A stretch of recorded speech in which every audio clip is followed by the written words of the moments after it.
اللهم صل على سيدنا محمد النبي الأمي.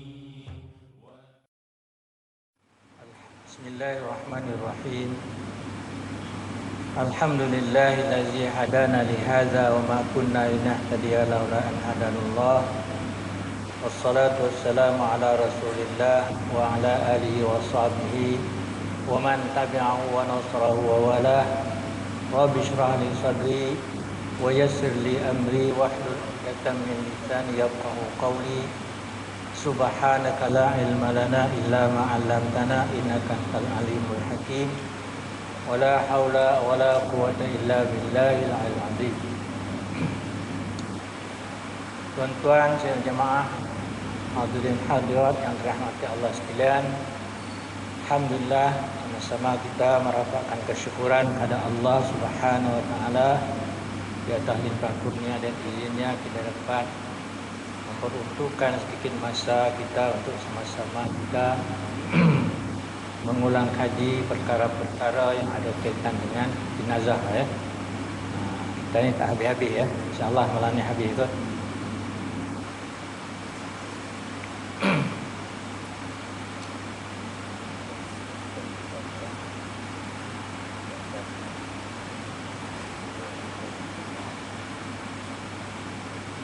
Saya lupa tang mana kita berhenti ya. Ingat tak? Muka 24 ya. Apa hukum jika bercampur mayat orang kafir dengan mayat orang Islam dan tidak dapat diasingkan? Itu kan.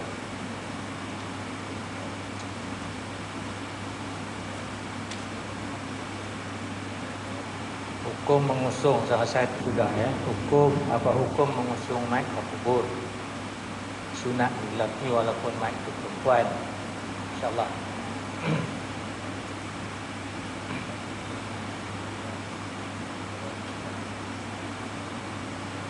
Kata pengarang ni ya, apa hukumnya jika bercampur mayat orang kafir dengan mayat orang Islam dan tidak dapat diasingkan? Maknanya semua terbakar ataupun hancur ya.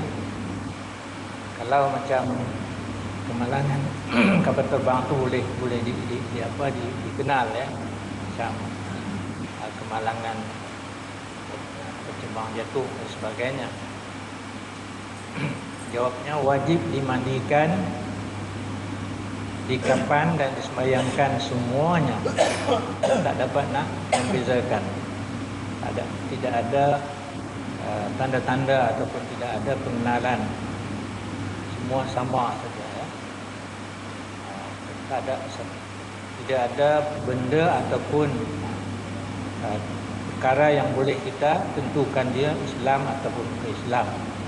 Dan ketika menyemayangkannya sekaligus ke atas semua mayat itu hendaklah diniatkan bahawa semayang itu ke atas mayat Islam sahaja. Niat. Maknanya itu niat. Dan mayat-mayat itu dikubur di antara perkuburan Islam dan perkuburan kafir.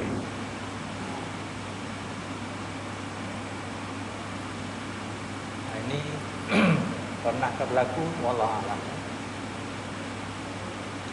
Jadi dari segi masalah itulah ya, maknanya wajib dimandikan semua. Maknanya yang mudah dimandikan lah ya. Kemudian dikafan dan disembahyangkan semuanya. Ketika kita membayangkan itu, maka niatnya hanyalah kepada orang yang Islam saja ya. Kalau lafaznya usalli ala abwadil muslimin, usalli ala abwadil muslimin, itu lafaznya saja ya. Adapun niat sudah cukuplah. Dalam hati pun ingatlah hati itu kerana sudah niat ya. Sebab niat letaknya di hati ya. Lafaz tu hanyalah menolong kita sebelum kita boleh mengingat secara elok ya. Hakikatnya niat dalam hati lah. Kalau terlintas dalam hati kita tu keadaan niat lah tu.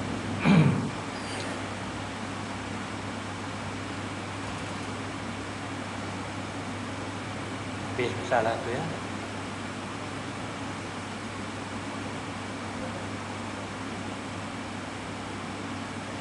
Tak tahu saya contoh ni, saya ingat ada contoh peristiwa di mana yang berlaku ni.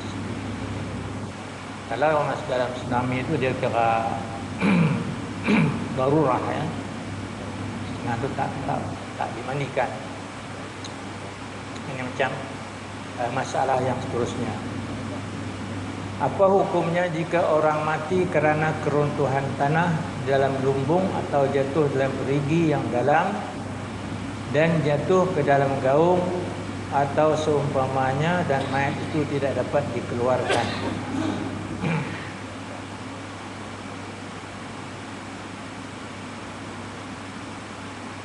Jawabnya, oleh kerana mayat itu tidak dapat dimandikan atau ditayamum sebagai ganti mandi, maka tidak harus ia disembahyangkan. Ya, maknanya dalam keadaan darurat. Ini jarang berlaku lah ya.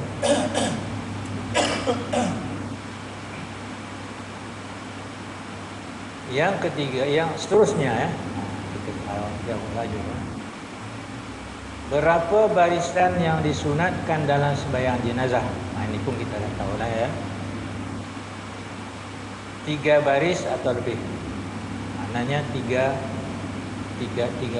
baris. Walaupun kita sedikit, katakan kita ada 10 orang, kata depan tu 4 orang, 3 orang, 3 orang. 3 kan 3 juga sunat. Kalau ada 10. Kalau ramai itu lebih. Maknanya kalau sedikit yang kita boleh membentuk 3 barisan. Tapi kalau ramai macam biasa kita ni sampai penuh masjid, tak payahlah. Apa hukum menyimin kubur atau membuat binaan di atasnya seperti kubah atau masjid? Jadi dalam kitab dan dia tak bawa dalil ya. Saya perlu bawa fiqh sunnah. Dalam fiqh sunnah ada dalil larangan-larangan tentang membuat binaan di atas tanah perkuburan. Binaan yang kekal yang sukar untuk dipecah kembali ya. Sebab ini bila tanah yang diwakafkan, tanah yang punya sendiri itu lain. Kata pengarang, jika tanah itu kepunyaan si mati, maka hukumnya makruh. Yang mati ini maknanya tanah persendirian. Tetapi jika tanah itu tanah perkuburan yang dikhaskan untuk tempat mengubur mayat, atau tanah musabbalah yang diwakafkan, atau tanah wakaf untuk kubur, maka hukumnya adalah haram. Ini kita kena tahu lah ya.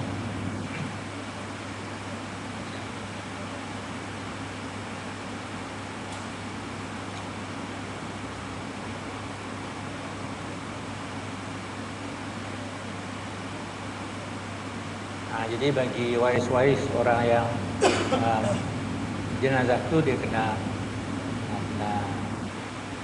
ambil sedikit peringatan lah ya, tentang nak membina ataupun nak kubur ya.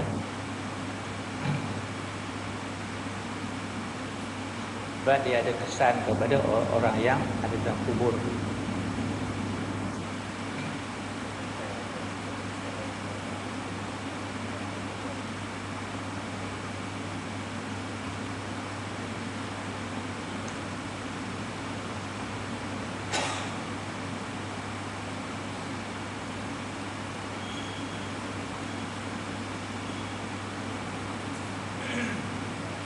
Kemudian seterusnya, apa hukum ziarah kubur? Sunat bagi laki-laki menziarahi kubur dan makruh bagi perempuan menziarahinya. Tetapi haram bagi perempuan menziarahi kubur jika boleh mendatangkan fitnah ataupun terlampau kerap, ya. Jadi bagi lelaki sunat ziarah kubur dengan dua tujuan, ya. Ziarah kubur ni dua tujuan. Dia tak ada dalil, ya, tak apalah. Dalam fiqh sunnah tu dia ada dalil. Yang pertama ialah untuk mendoakan si mayat. Saat ni kita tengok contoh Nabi bila ziarah kubur, kita tengok jelas. Kalau ada masa kita ambil ahkamu janaiz karangan Nasir Albani ni. Jadi bagi lagi sunat ziarah kubur, dia adalah sebagai untuk mendoakan kepada orang yang mati itu, ya. Yang kedua, untuk menjadi pengajaran, peringatan kepada orang yang hidup. Sebab mati itu ialah, nak kata Nabi, kafa bil mauti wa Allah. Cukuplah kematian itu sebagai penasihat. Ada dua penasihat, kata Nabi, yang tak bercakap. Yang pertama ialah orang mati. Yang kedua ialah Quran. Walaupun kita baca dia bercakap, ya. Dua penasihat. Sebab itulah cukuplah kematian itu sebagai penasihat kepada kita, bagi orang yang mau ingatlah, ya. Sebab itu dalam beberapa hadis, ya, menyuruh menuntut kita supaya ketika berada di hadapan jenazah tidak disunatkan membaca sebarang bacaan. Ada dalam fiqh sunnah, ya, supaya kita senyap dan memikirkan, tafakur tentang sebab itu amalan kita ni apalah, kita tak tahu, ya. Bertahlil ketika di hadapan jenazah itu tidak dituntut. Sebab yang dituntut kita senyap. Begitu juga ketika membawa jenazah tidak ada disunatkan membaca sebarang zikir ataupun sebarang ucapan. Sudah kita lepas, ya. Kemudian bagi perempuan makruh, samalah dengan mengiringi jenazah yang biasa berlaku, ya. Tapi dah jadi adat, ya. Orang di mana-mana pun, di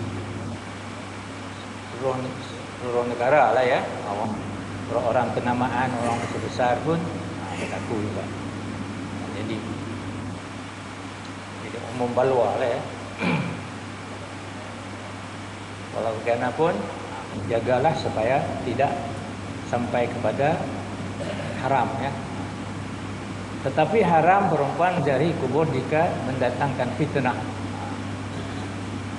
Sama ada fitnah itu, fitnah maksudnya di sini adalah dari segi kalau ada pendedahan aurat, walaupun memenuhi syarat menutup aurat, tapi dalam bentuk seperti berlebihan dalam perhiasannya yang mungkin menarik perhatian, itu pun termasuk fitnah namanya. Itu terpulanglah masing-masing. Ini fenomena yang akhir-akhir zaman, ya.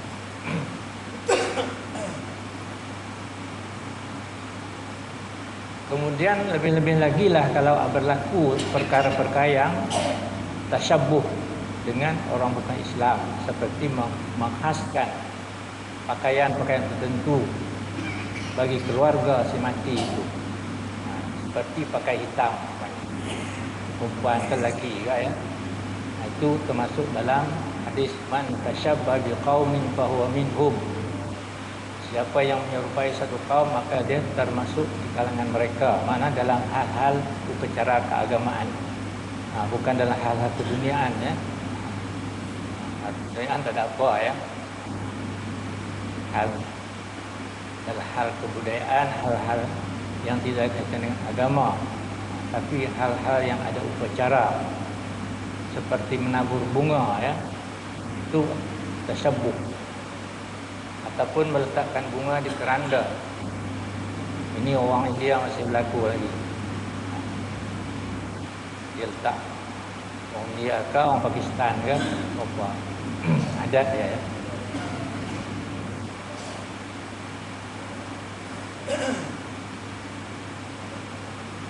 Menabur bunga ya. Walaupun ada di antaranya yang apa, bila orang tanya dia takut nak jawab. Dia kata tak apa, kita kias dengan orang letak apa ni, Nabi letak apa tu, daun kurma. Itu nak lepas diri je. Yang tanya ni orang atasan pula. Dia mufti pun tak wani datang.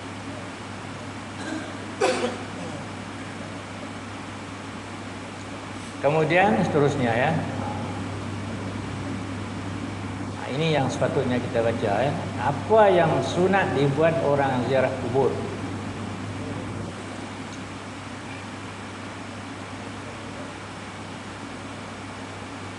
Jadi jawabnya memberi salam kepada ahli kubur seperti assalamu ala ahli diyar minal mu'minin wal muslimin wa inna insyaallah ta'ala bikum lahiqun as'alullah lana wa lakumul afiyah. Itu dia. Ada setengah orang dia kata assalamu ahli kubur. Bukan ahli kubur, ahli ala ahli. Ada juga tambahan ahli hazihi diyar ya. Di sini assalamu ala ahli diyar minal mu'minin wal muslimin insyaallah wa inna insyaallah ta'ala bikum lahiqun as'alullah lana wa lakumul afiyah. Sejahteralah ke atas ahli negeri ini yang terdiri daripada orang mukmin lelaki dan mukmin. Bila sebut mukmin wal muslimin ni maknanya meliputi mukminat ya. Tak payah kita mukminat. Itu dalam bahasa Arab taghlib namanya. Kaedah bahasa Arab taghlib. Dan dalam Quran apabila Allah mengatakan ya ayyuhallazina amanu tubu ilallah taubatan nasuha ya. Jadi bila sebut mukmin termasuk mukminat ya. Tak payahlah pasal apa Allah tujukan orang mukmin sahaja ya. Tak termasuk mukminat ke. Jadi maknanya dalam bahasa Arab kata itu taghlib. Sudah termasuk. Dah kebiasaan bahasa macam itu bila sebut allazina amanu termasuk allazina amanna. Macam juga kita bagi salam ya. Tak payahlah assalamualaikum wa alaikumussalam warahmatullahi wabarakatuh. Tak payah. Assalamualaikum warahmatullahi wabarakatuh. Termasuk alaikum wa alaikunna. Sebab perempuan lelaki alaikum ya. Kalau perempuan kunna. Assalamu ala ahli hazidiyah. Sejahteralah ke atas penduduk kampung yang terdiri daripada orang mukmin dan orang muslim. Wa inna sesungguhnya kami insyaallah jika diizinkan Allah bikum lahiqun insyaallah kami ini akan bertemu dengan kamu. Memanglah ya. masanya saja yang menentukan. Kita akan semua bertemu dengan mereka. Wa inna insyaallah ta'ala bikum lahiqun. As'alullah, aku memohon kepada Allah, lana, dan bagi kita, walakumul afiyah, dan bagi kamu afiyah, sejahtera, selamat. Dan membaca di kubur itu ayat Quran, kemudian berdoa. Bab baca Quran ni dia ada khilaf, nanti kita tengok sikit ya, untuk pengetahuan kita lah ya. Untuk pengetahuan kita tentang hukum membaca Quran di kubur ya. Tapi dalam kitab Syafi'iyah ni ya, dia secara umum saja.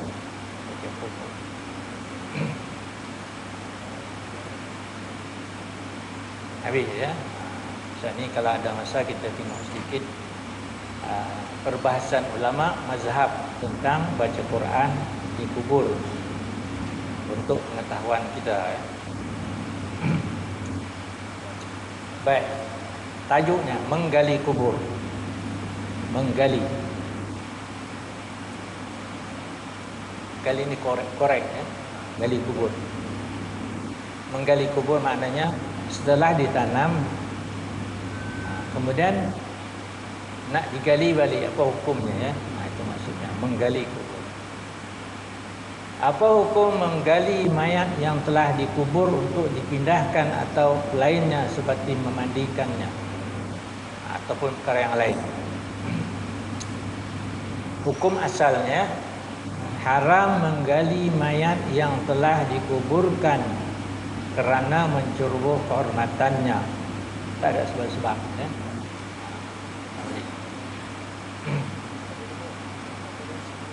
Kecuali orang yang apa, yang memang tujuan dia nak buat keburukan.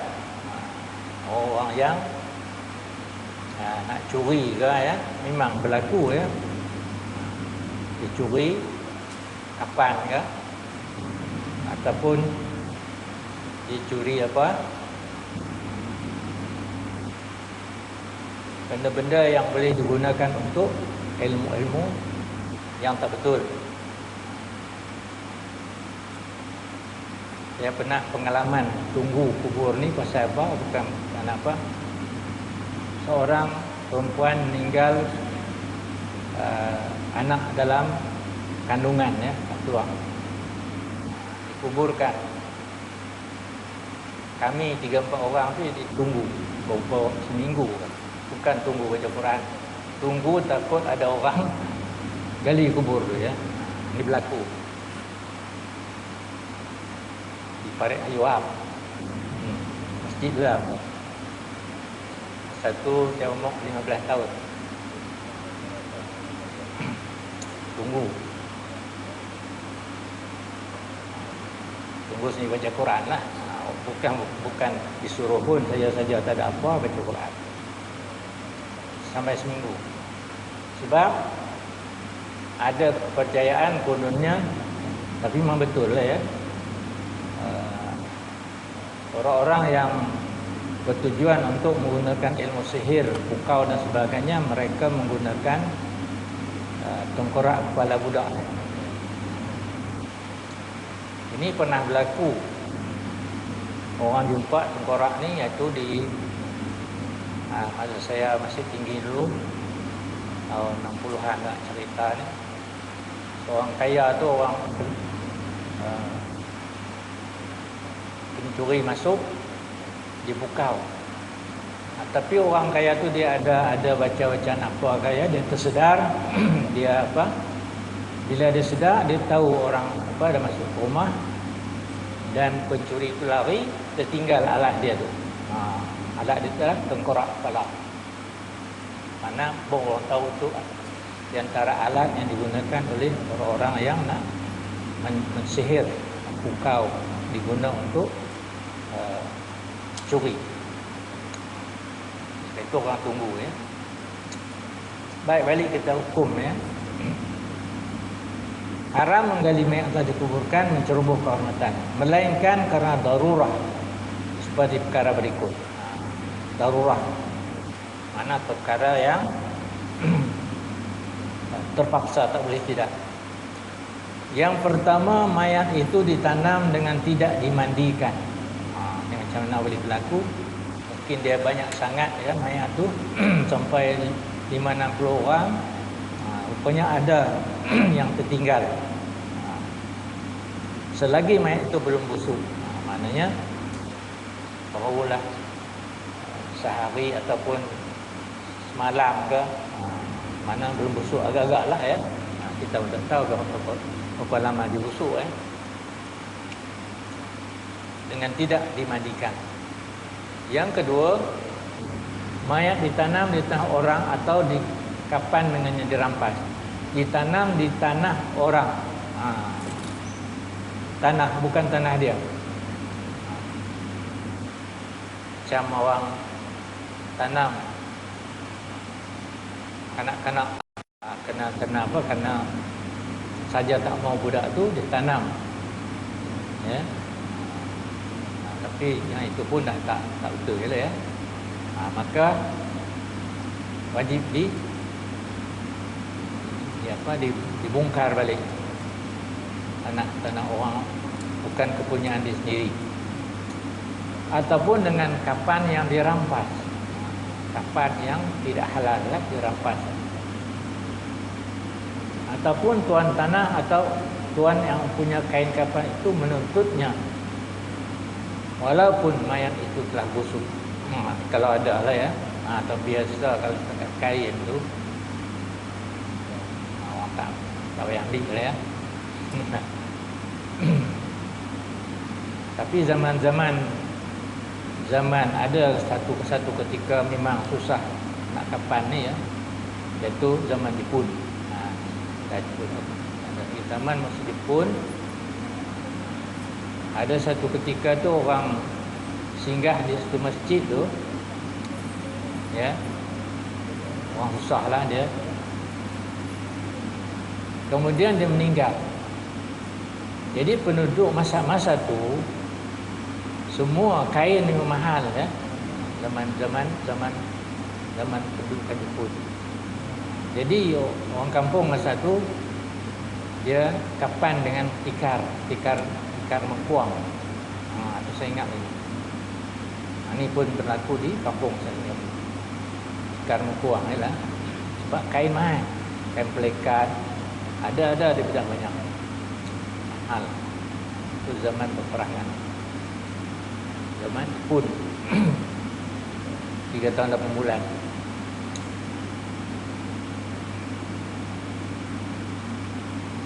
Kemudian yang ketiga, jatuh dalam kubur harta ataupun sedikit cincin. Orang tengah mengkebumi itu, ada salah seorang ni dia terasa ada benda dia cincin ke ataupun dompet ke, duit ke dalam tu, apa juga benda-benda yang berharga, maka wajib walaupun mayat itu telah busuk. Itu dia ya.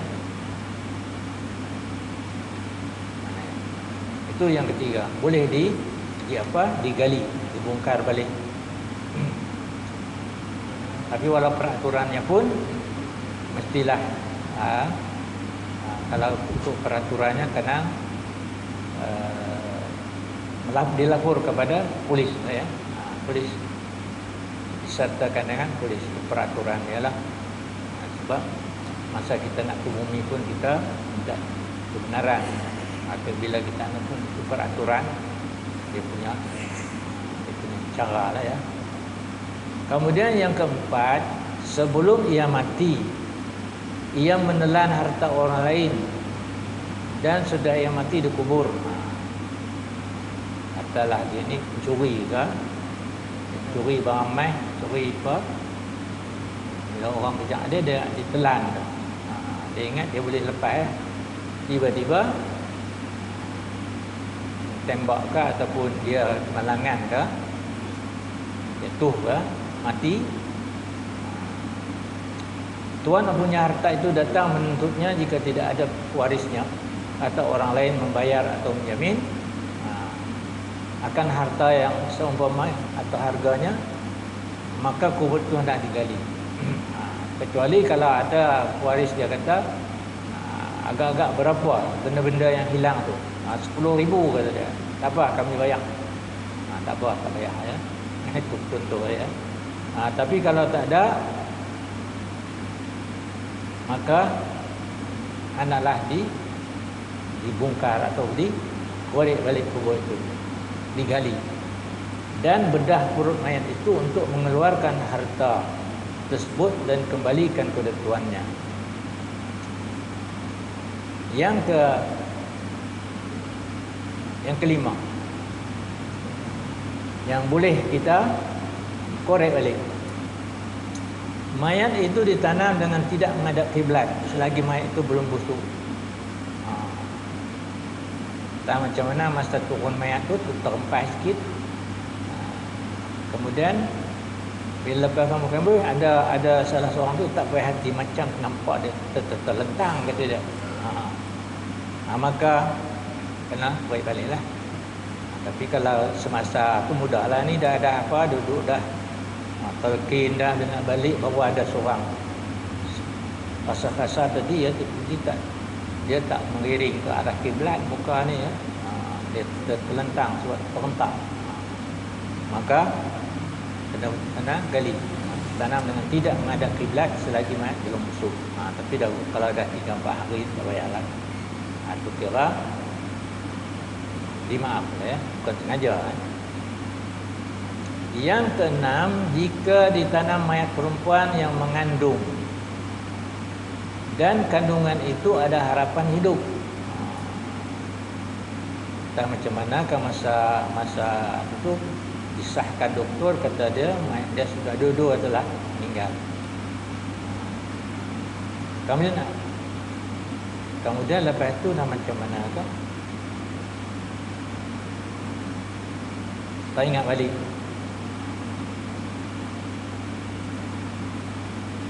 Kandungan dan harapan itu. Seperti kandungan itu sudah 6 bulan atau lebih, dah cukup ya. Mana kandungan mayat itu dah memang cukuplah 6 bulan atau lebih, itu cukuplah. Kalau sebelum 6 bulan maka dia kira cukuplah, maka kubur itu digali dan dibedah perut mayat itu untuk mengeluarkan anak dan kandungan. Sebab kaedahnya menyelamatkan nyawa itu lebih diutamakan daripada, walaupun asalnya membedah mayat itu hukumnya haram ya, asalnya. Tapi kalau ada dia punya maslahah, macam yang dibuat dia motom dan sebagainya untuk penyiasatan, maka dibolehkan. Asal proses saja memang tak boleh. Seperti juga apa yang berlaku pada masalah yang seperti ini ya.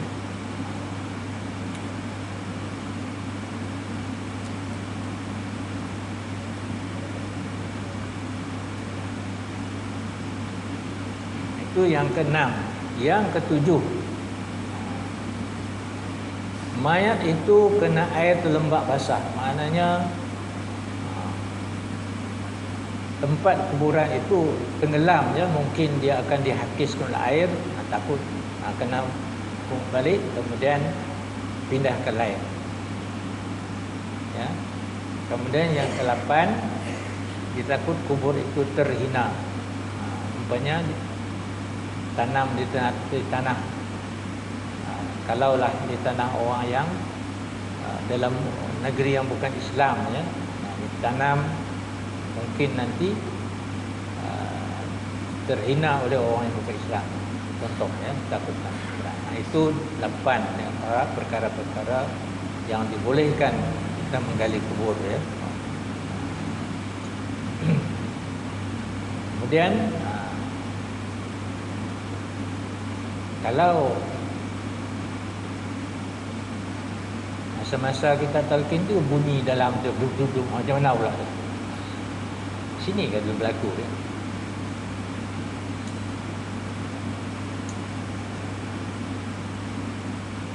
Ada dalam internet, YouTube. Luar negeri je lah ya. Ini berlaku, jarang berlaku lah. Orang dengar macam tu, kali-kali memang hidup balik, memang hidup dia. Tapi tahu berapa lama hidup tu ya.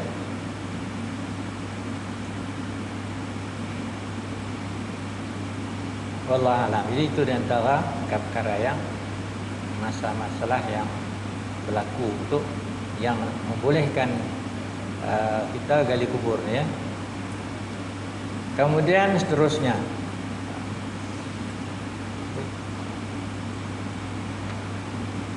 ya, menggunakan kubur bagi lain-lain kegunaan. Apa hukumnya menggunakan tanah perkuburan bagi tujuan selain daripada kubur, seperti membuat bangunan di atasnya atau jalan raya? Tanah itu wakaf untuk jadikan tanah perkuburan ya. Tiba-tiba ada perluan untuk buat yang lain, bangunan ke atau jalan raya ni, tentulah pemerintah lah ya. Hukumnya seperti berikut ya. Pertama, jika kubur itu di atas tanah wakaf, karena perkuburan orang Islam tidak harus, bahkan haram tanah itu digunakan tujuan yang lain dari menanam mayat orang Islam. Itu hukumnya. Yang kedua, jika kubur itu di atas tanah musabbalah, tanah wakaf, yakni tanah yang biasa orang Islam bertanam mayat di situ, dan sekarang mereka tidak menanam mayat di situ lagi. Tanah itu dah lama dah tinggal, dan pada masa yang datang tidak berazam menanam mayat, tinggal begitu terus, maka tanah kubur musabbalah yang bersifat sedemikian itu harus digunakan tujuan yang lain dengan syarat anggota mayat dalam kubur itu telah luluh segala tulang dan suku-sukunya. Habis. Tak kubur lama sungguh lah ya, tinggal tak ada dah orang nak guna kubur tu, maka boleh juga.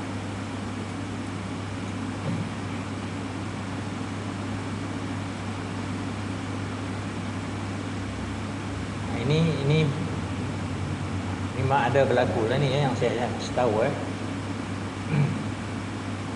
iaitulah jalan baru dan antara, kalau daripada Tok Intan nak ke Pekan Datuk, dia jual jalan satu mikro Selikoh Mak 3 terus ke Pekan Datuk, satu lagi dia ikut Pekan Lelang 116, dia buat jalan baru.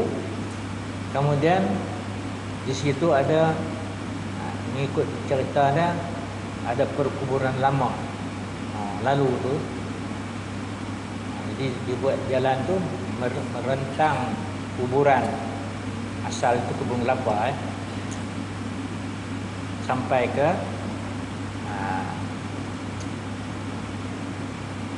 Batu Lima, Pekan Datuk. Sebelum lagi sampai Batu 5 batu sebelum Pekan Datuk itu ada yang seperti yang disebut di sini.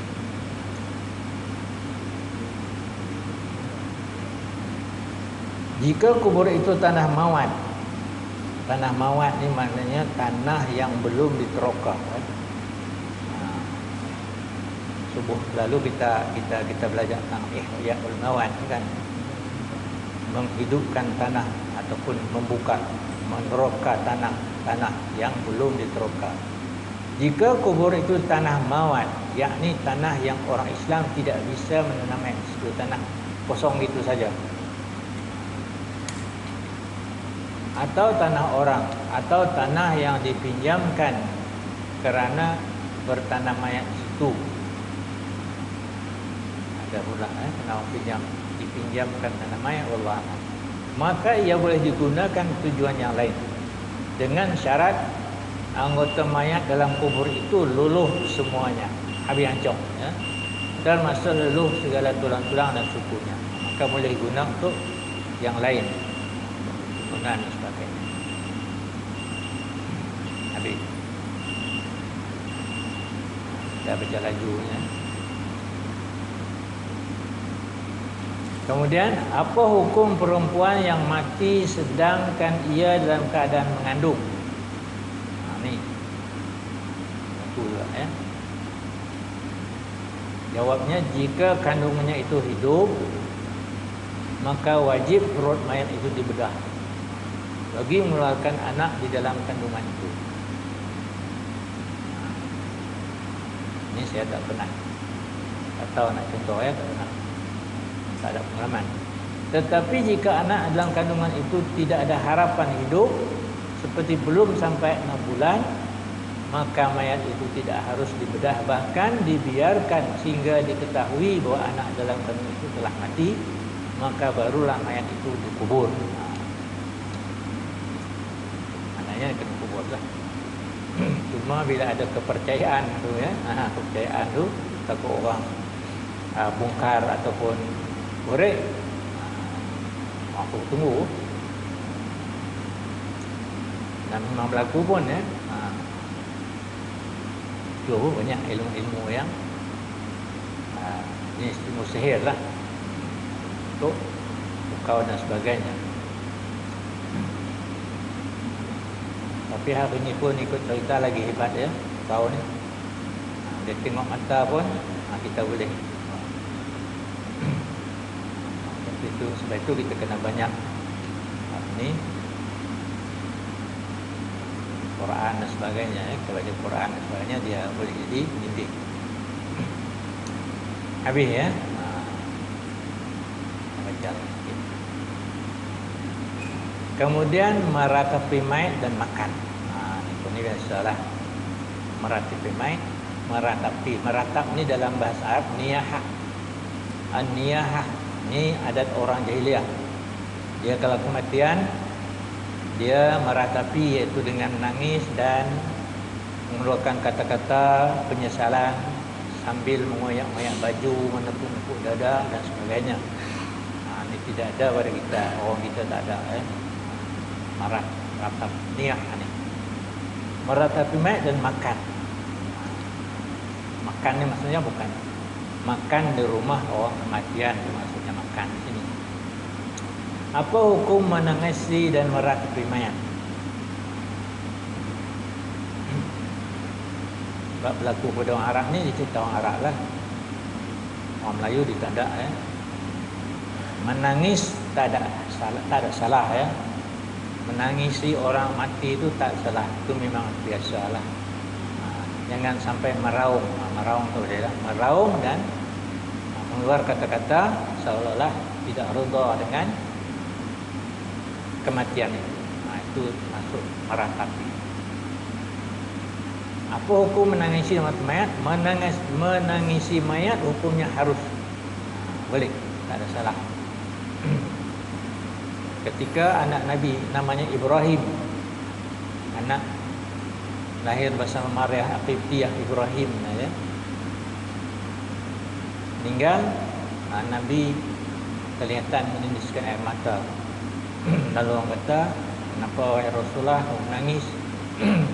Ini adalah kerana rahmat kepada Allah Subhanahu Wa Taala. Tetapi meratapi mayat seperti menyebut-nyebut perangai dan kebaikan mayat dalam keadaan menangis dan meraung dan menghempas-hempaskan diri atau mengoyak pakaian, hukumnya adalah haram.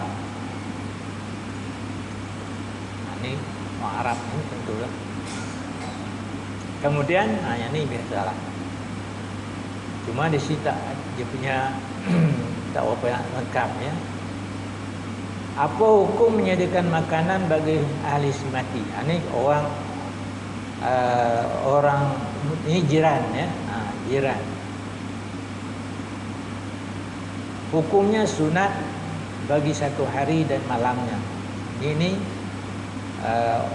jiran sunat menghantar makanan atau menjadi makanan kepada keluarga si mati. Sebagaimana yang berlaku dalam kepada keluarga Ja'far ya. Kata Nabi, isna'u li ali Ja'far ta'aman. Ja'far yang terkorban dalam perang Mu'tah ya. Ja'far bin Abi Talib, sepupu Nabi. Apa? Isna'u li ali Ja'far ta'aman wa inna al-an yusghiluhu. buatkanlah jamu makanan kepada keluarga Ja'far kerana sekarang dia sedang berduka cita. Jadi maknanya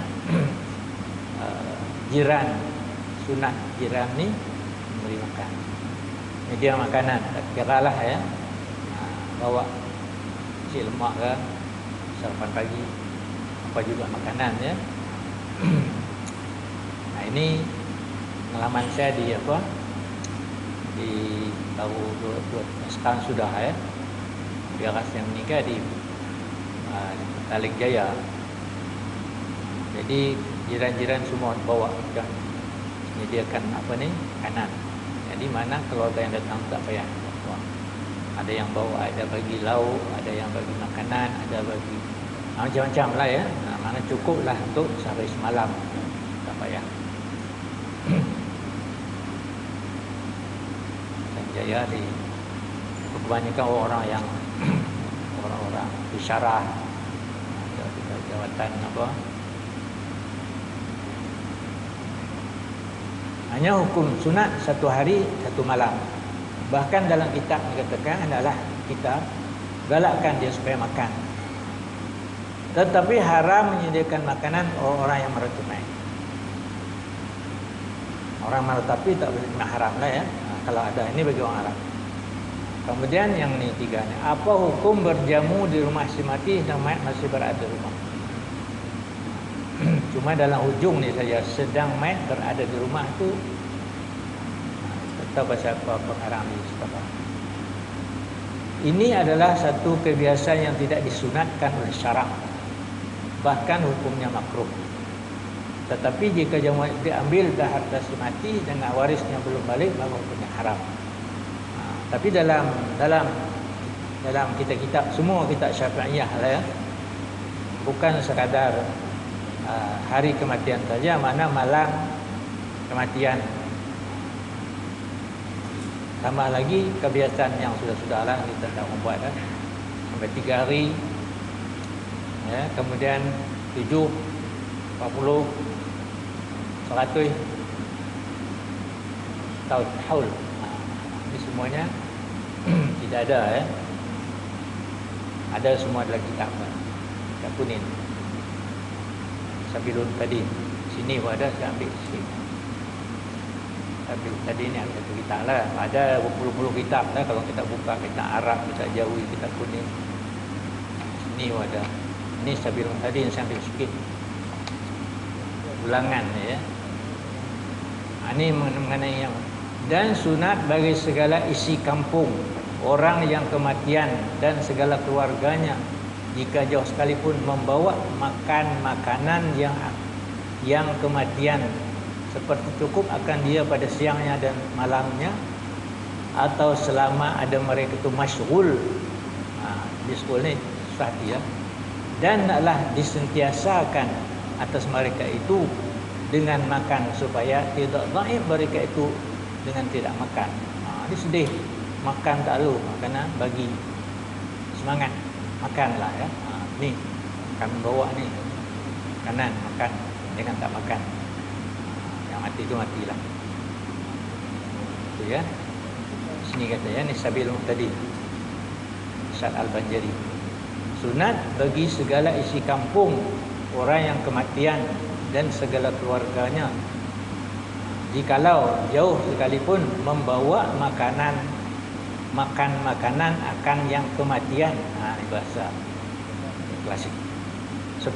Sekadar cukup akan dia pada siangnya dan malamnya. Saya semalam cukup. Jangan untuk pagi ya, tengah hari tak ada, sampai malam.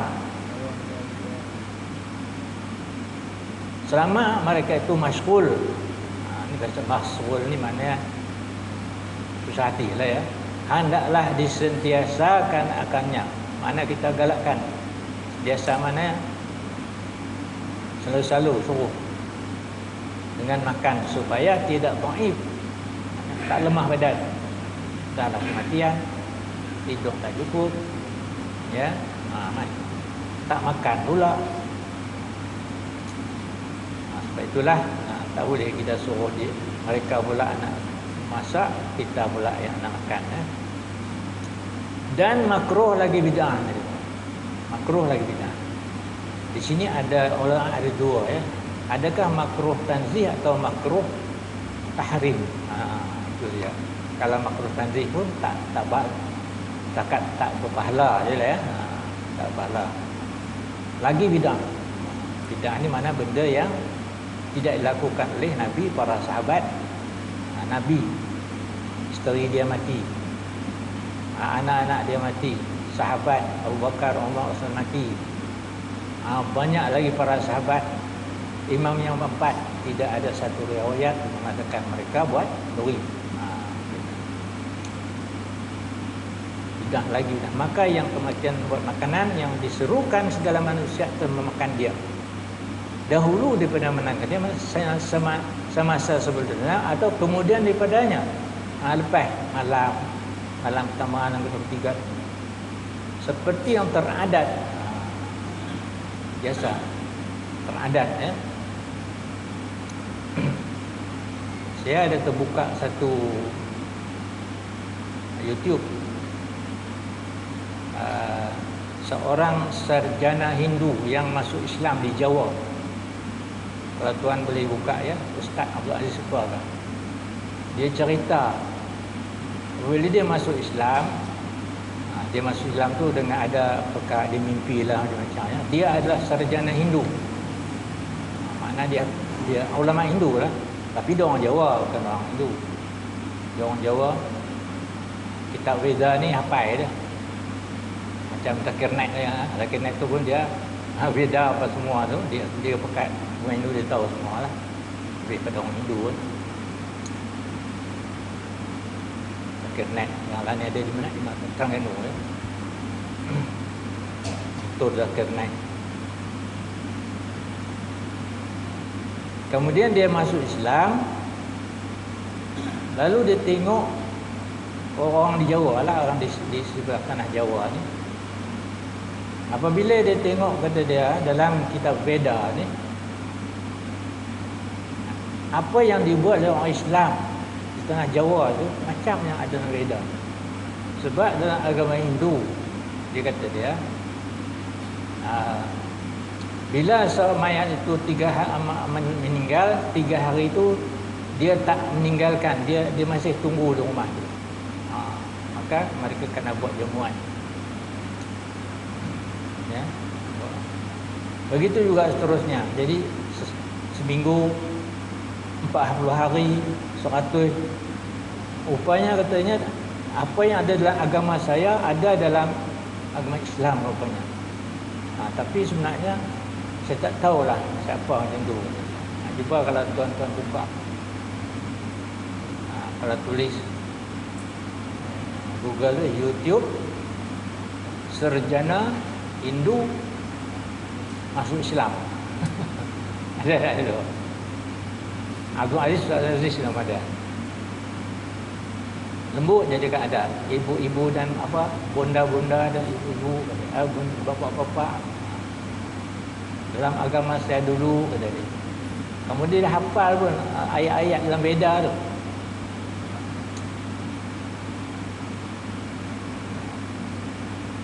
Jadi itulah. Jadi kemungkinan juga bagi yang adat kita orang dari sebab kita ni dulu asalnya Hindu, agama Hindu sejarah dia. Jadi dalam cerita kedatangan Wali Songo, pasal itu. Wali Songo di Jawa tu ada 9 wali Songo tu 9. Jadi cara dia nak mengislamkan orang Wali Songo, orang Hindu di situ, bukan Hindu tu orang Hindu India, Jawa, Hindu Jambali sekarang lah ya. Begitulah kebiasaan mereka. Bila kematian tu mereka berjamu. Tapi taklah mereka mereka tak nak berjudi lah apa semua. Apabila Wali Songo datang ke tanah Jawa, mereka masuk Islam. Adat mereka ni, Wali Songo ni Wali 9, nama-nama dia adalah sunan-sunan keluarga anda. Mereka tak, jadi cara secara drastik tu, cara dia lah, kaedah dia, cara kata orang, cara dia berdakwah. Berhimpun tu masih ada, cuma mereka ubah berhimpun tu dengan cara membaca ayat Quran. Itu yang tahlil tu. Itu cerita ni oleh Ustaz Ahmad Jalani ya. Siapa Azhar ada buka dalam YouTube juga, Ahmad Jalani, dia kata itu asalnya disusunlah. Itu yang berlaku tu. Jadi maknanya yang untuk supaya tidak cuma diubah saja, mereka main judi itu ubah dengan baca Quran. Tentang berkumpul tu masih ada, berjemur tu terus juga. Tapi tak berhenti ya, hal sampailah hari ini di Indonesia yang mempertahankan dia Nahdlatul Ulama. Ada dua macam ni juga lah. Nahdlatul Ulama ni kata ulama tradisional lah, Nahdlatul Ulama. Ada satu lagi Muhammadiyah. Dia ni tak mahu. Ini dah lama ada di Indonesia. Kemudian baru ni saya dengar Profesor Basri Ibrahim, pensyarah yang ni pensah Kuza, dia buat penyelidikan masa dia duduk Mesir. Asalnya tahlil yang kita buat ni memanglah dia tak ada bukan diterangkan Nabi ala hadis tu. Dia adalah hasil mimpi dari seorang wali lah, kalau waliullah mimpi. Tapi dapat dalam mimpi. Itu yang diamalkan orang Yaman, kemudian daripada Yaman bawa ke Wali Songo di Jawa. Itu sejarah dia. Bacaan. Tentang baca Quran tu tak ada salah, bacaan dia elok lah ya. Susunan tu. Mulai ila hadratin Nabi, hadiah tu, kemudian baca kita qul Allah, para, kemudian Quran, sunan-sunan, ayat-ayat semua bagi. Itu daripada mimpi. Itu amalan tu, sejarah dia lah. Tuan boleh buka Profesor Basri Ibrahim. Itu yang menterjemah apa tu? Bid'ah dan khurafat yang saya bagi kepada dia tu ada 3 tu, Muhammad Al-Ghazali, Zulqardawi dan Wahb Az-Zuhaili, jemaah oleh Profesor Basri tu Ibrahim. Itu dia punya. Itu jadi kita tahu dia punya sejarah dia lah ya. Okay. Jadi di sini cuma adalah satu kebiasaan tidak disunatkan oleh syarak. Kalau setakat tak disunatkan tu, maknanya pada bala ya.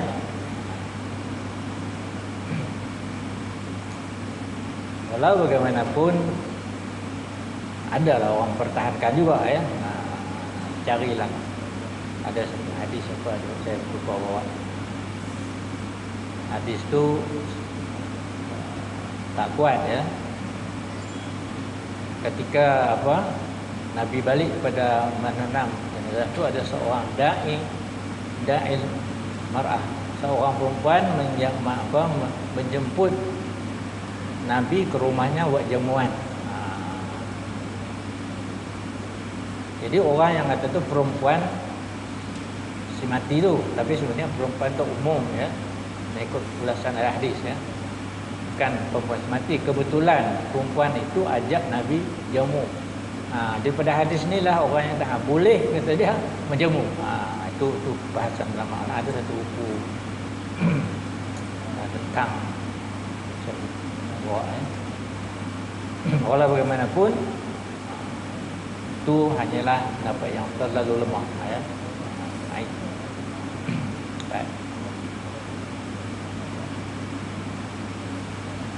Ini adalah satu kebiasaan yang tidak disunahkan syarak, bahkan hukumnya makruh. Tetapi jika jamuan diambil oleh harta si mati sedangkan waris belum balik, maka hukum haram. Ni kalau tak ada ya, setengah orang dia kata ini aku duit banyak ni, aku nak penuhi lah dengan tujuan sedekah.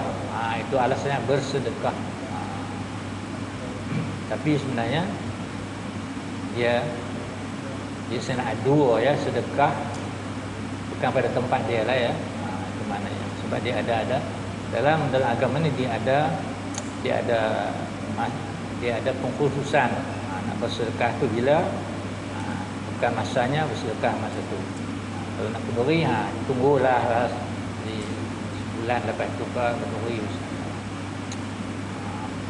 Lebih berpahala duit tu kita derma kepada tempat-tempat budak-budak nak tahfiz ke apa, sekolah. Itu tak ada khilaf. Kita niat duit tu sedekah kepada orang. Itu tak ada khilaf ya.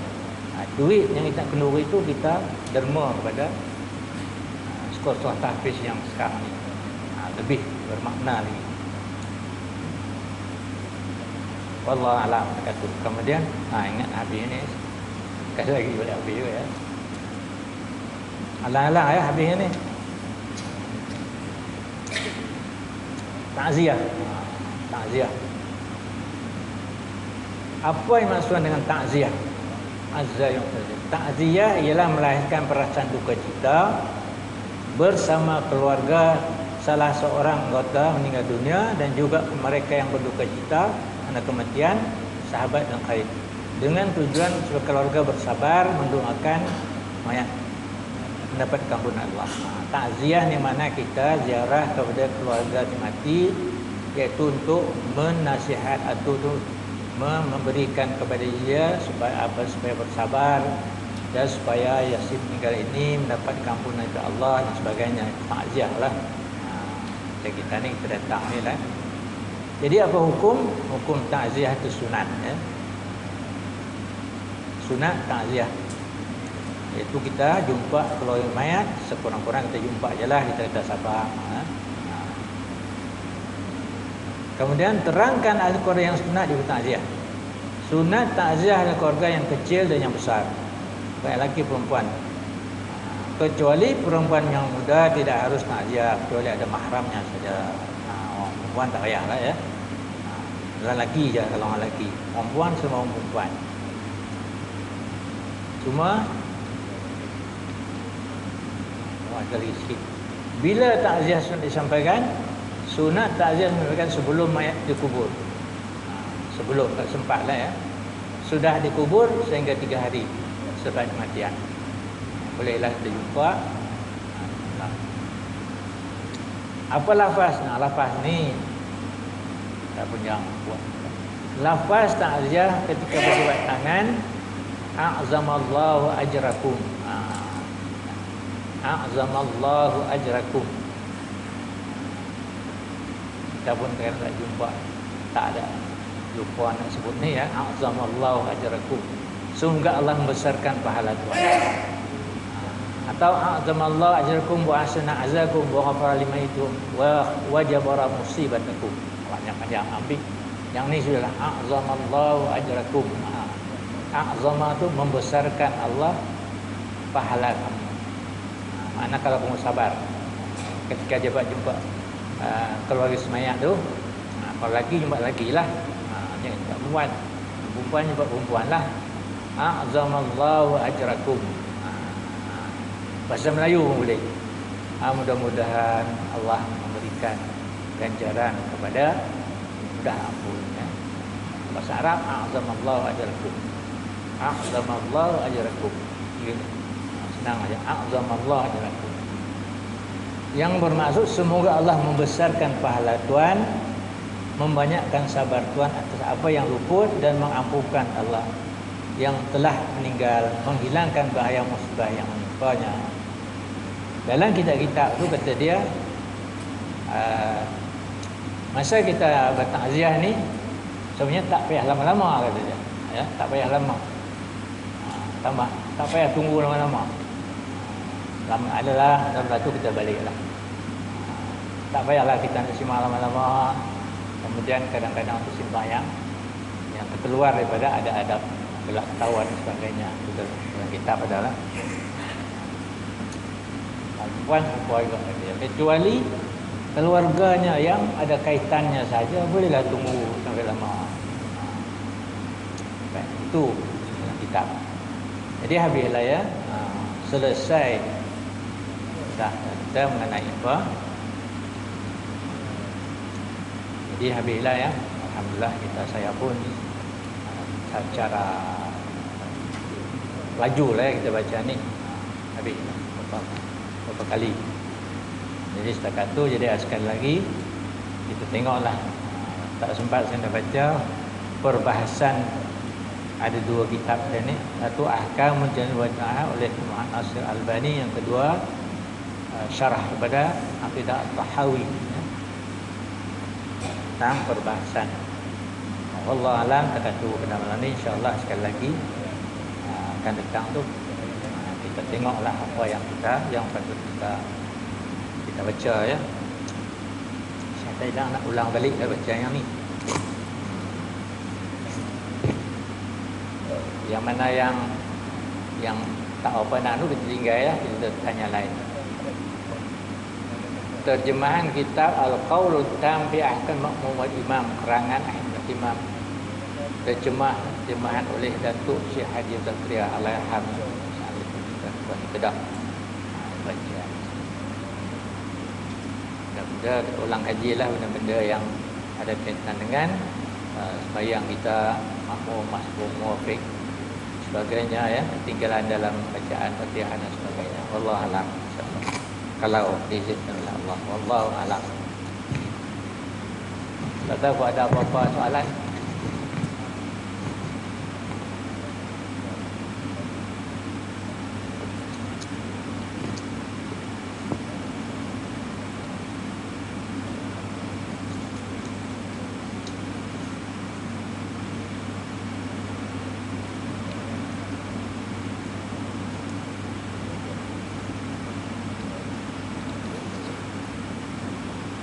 Bismillahirrahmanirrahim. Alhamdulillahirabbil alamin wassalatu wassalamu ala asyrofil anbiya'i wal mursalin wa ala alihi washabbihi ajmain. Allahumma ati nufusana taqwaha wa zakkiha wa anta khairu man zakkaha wa anta maulaha. Allahumma na'udzu min ilmin la yanfa' wa qalbin la yakhsha wa la mustajabu laha. Allahumma arinal haqqa wa ittiba'ah wa arinal batila ijtinabah. Allahumma ja'alna min alladhina yastami'una al-qawla fayattabi'una ahsanah. Rabbana la tuzigh qulubana ba'da idh hadaytana wa hab lana min ladunka rahmatan innaka wahhab. Rabbana atina fid dunya hasanah wa qina adzaban nar. Wassallallahu ala sayyidina Muhammadin wa ala alihi washabbihi ajma'in. Subhana rabbika rabbil izzati amma yasifun wa salamun walhamdulillahi rabbil alamin. Allahumma salli ala